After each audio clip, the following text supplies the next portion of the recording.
Разкази, в които музиката май е по-скоро фон, отколкото центъра на вниманието. Това е една наистина странна книга с щипка космос, но и с много реални неща, които винаги са ми правили впечатление пред живота ми. Все пак вече минах 60-те години и идва момент, когато човек почва да се замисля за тези неща. И просто реших да издам този сборник с кратки разкази, които са точно премерени, като стрелички. Те дават същността на нещата, така както ги виждам аз. Има и една кротка носталгия към голямата музика, към голямата сцена. Всичко това, което изживях пред живота си, наистина беше много красиво и сега се наслаждавам пак на него, но чрез очите и музиката на други млади хора, и млади групи, които върват по този път. Но книгата е много различна. Не става дума само за музика. Даже сега продължавам да пиша и според мен ще има втора част тази книга, както другата трилогия, която издадох. И днеска написах един разказ, който се нарича Самотният звук. Това е точно един такъв странен звук, който чуваме в определени моменти, който бих определил като интуиция. Сякаш бъдещето се опитва да ни каже нещо. Затова казах щипка космос. Интересно е, че от рок хрониките се насочи към чистата проза. Това е, не бих казал, че е to-do лист, защото винаги съм мечтал да напиша роман, винаги съм мечтал да напиша разкази. Много ми се искаше трилогията да стане сценарий за филм, може би някой ден някой ще се обади. Както едно време исках да издадем касетка, както исках да издадем LP, дългосвирещ албум, както исках да издадем DVD или CD. Мечтите са за това, за да се сбъдват. Заглавието "Дните на Земята не се броят" звучи едновременно философски и малко фаталистично обаче. Каква е основната метафора, която влагаш в него и защо избра точно това послание за корицата? Това е много удачно избрано послание, наистина е двусмислено. От едната страна трябва да сме щастливи, че сме живи, че може би сме единствени в тази вселена, че имаме шанса да си говориме, шанса да правим музика. И другото, което е, че вървим по ръба и че всичко това може да бъде загубено от сгрешена екология, от убийството на природата, от човешките отношения, които са от война във война, от здравето на вида ни. Просто движим се по един опасен ръб. И наистина трябва да сме благодарни, че имаме възможността да изживяваме и да осмислиме нещата, които ни се случват. Заради това ги написах тези разкази. Това за теб е едно осмислене на живота ли?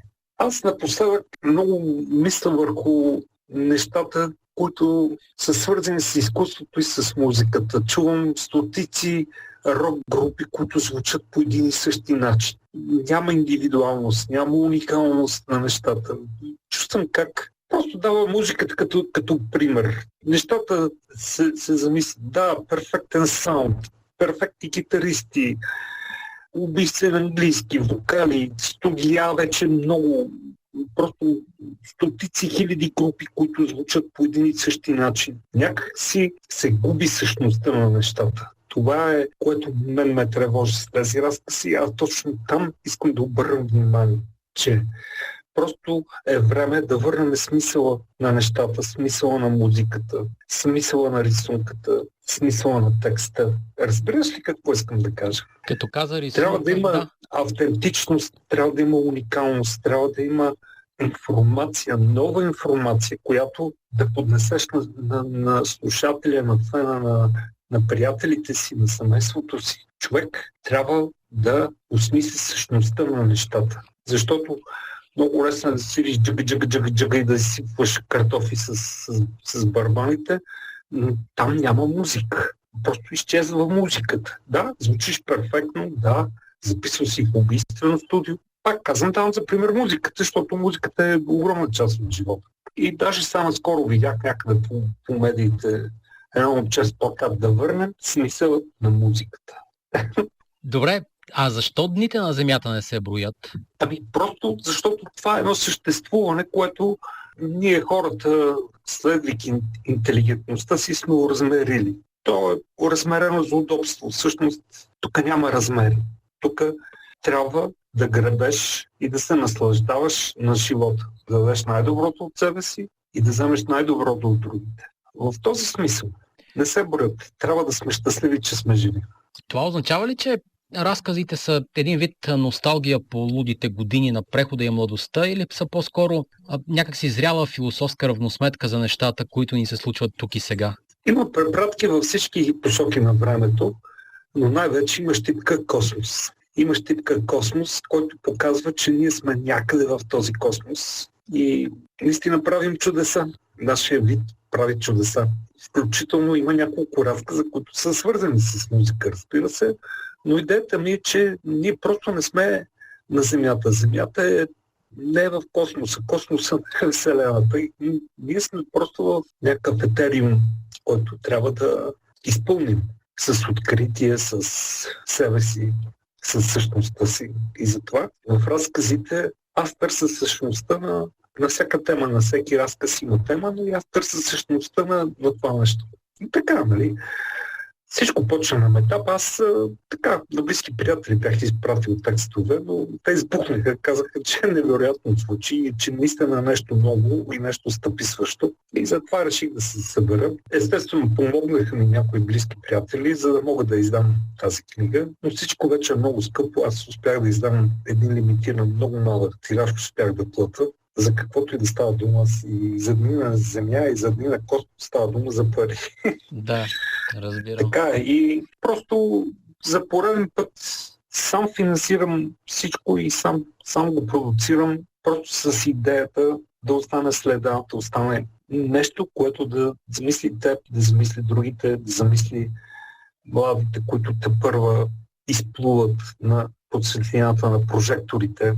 Но никога да не забравят, че нещата тръгват underground. Винаги тръгват от underground. И там са най-истински. Между другото, главният герой или главните герои, това са бунтари, търсещи бунтари, изгубени в градската среда, или наблюдатели на времето?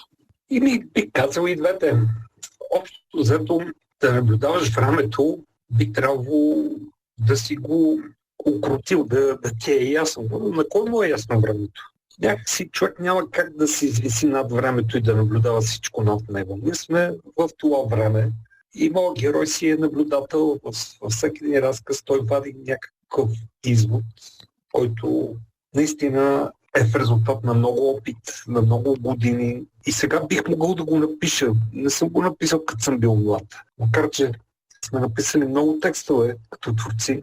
И с Ермалък, и с Ера, и с Милена, и с другите групи, с които съм работил. Но тези послания са били някакси по-масови, нали, с по-достъпни думи. Може би сега в новата ми книга нещата изглеждат по-сериозни, по-изпипани, повече квинтесенция има, нали? Но аз мисля, че поне така по отзивите, които получавам от феновете, хора ми се обаждат и ми пишат на имейла и по медиите, и тук по социалните мрежи. Са във възторг и съм приятно изненадан от това, че разказите се приемат толкова добре. Те са 24 или 25 разказа или една тънка книжка, но искам да подчертая огромното участие с илюстрациите, които са на Емо Вълев, Виолетовия генерал, като всяка илюстрация е подбрана така, че да отговаря на емоцията на разказа. И имам безценното му съдействие, което вече много години работим заедно и във Ермалък, с него сме работили и в Курицата на неравноделни времена също е негова. И сега илюстрациите към разказите са негови картини, така че това е една колаборация между двама ни. И в този смисъл изданието е безценно. Но искам да подчертая, че успях да плата само 300 копия. В смисъл, тиражът е напълно лимитиран. Ако някой иска да ми помогне, просто да се свърши с мен, за да може да издадем още бройки. Адри, един последен въпрос. Да. Трудно или лесно се сменя клавиатурата на клавира с белия лист? Не. Това са и белия лист, и клавиатурата, и струните на китарата, и четките за рисуване. Са начини на експресия, нали? Начини на изразяване. Защото ето сега идват приятели, купуват книгата и казват: Боже, аз имам едни неща, как искам да ги напиша? Викам: и добре бе, човек, напиши ги. То вече кой чете книги, кой купува книги, кой колекционира книги. Викам: спомняш си как започва трилогията? Думите изчезват, написаното остава. Това е истината. Трябва всеки да преодолее този страх и да пише, и да прави музика, и да рисува. Това е изкуството, това е нашето убежище, това е най-сигурното ни убежище. Там може да запазим себе си. Адри, Това е, нищо сложно няма. Да. Благодаря ти много за отделеното време и че поговорихме за новата ти книга. Много искам да прочетете книгата към всички фенове, защото тя ще ви покаже света в съвсем друга светлина. Наистина искам да върнем истинската същност на нещата, защото нещата много се уляха, извратиха и отнесаха в друга посока. Това е. С нас беше Адриан Иванов, познавате го като клавирист на Ер Малък основно, преди това Ера, с когото представихме новата му книга "Дните на земята не се броят", разказите на Адри. Нещо съвсем различно от рок хрониките, които познавате. А ние, разбира се, слушаме Ер Малък.